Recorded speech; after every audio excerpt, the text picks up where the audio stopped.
আরাফার রোজা কোন কোন দিন রাখতে হবে তা নিয়ে আলেমগণের মাঝে মতপার্থক্য রয়েছে।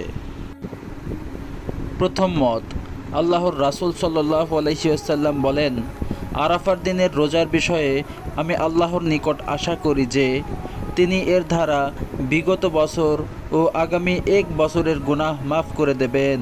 সুবহানাল্লাহ। উপরের হাদিসে আরাফার দিনের রোজার কথা বলা হয়েছে, অর্থাৎ যেদিন আরাফার মাঠে হাজিগণ অবস্থান করবেন।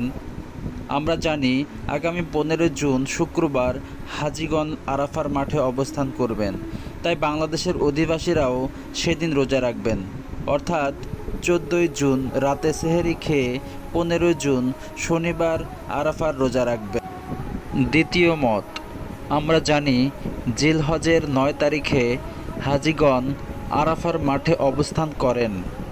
আলেমগণের অনেকেই বলেছেন, হাদিসে বর্ণিত আরাফার দিন ফ্রেজটি দিয়ে মূলত জিলহজের 9 তারিখ বোঝানো হয়েছে। তাই নিজ নিজ দেশের চাঁদের হিসাব অনুযায়ী জিলহজের 9 তারিখে আরাফার রোজা রাখতে হবে।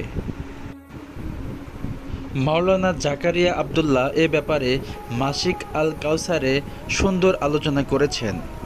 গত শতাব্দীর শীর্ষ আলেম শায়েখ মোহাম্মদ বিন সালিহ আল উসাইমিন রহমতুল্লাহ আলাই ও ইবনু জিবরিন রহমতুল্লাহ আলাই এই মত দিয়েছেন। হানাফি মাযহাবের সিদ্ধান্ত এটি। এই মতানুসারে বাংলাদেশের অধিবাসীরা আগামী 15 জুন রাতে সাহারি খেয়ে 16 জুন রোজ রবিবার আরাফার রোজা রাখবেন। সমন্বয়, সমাধান ও বিকল্প সমাধান।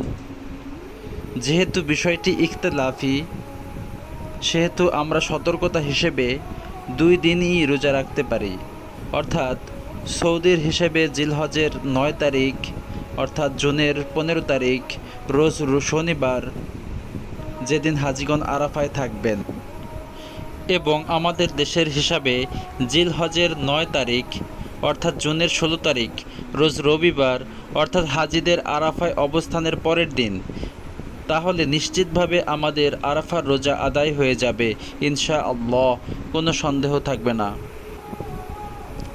তবে দুটো রোজাই আরাফার নিয়তে রাখা যাবে না, যে কোনো একটি আরাফার নিয়তে রাখতে হবে আর অপরটি সাধারণ নফলের নিয়তে।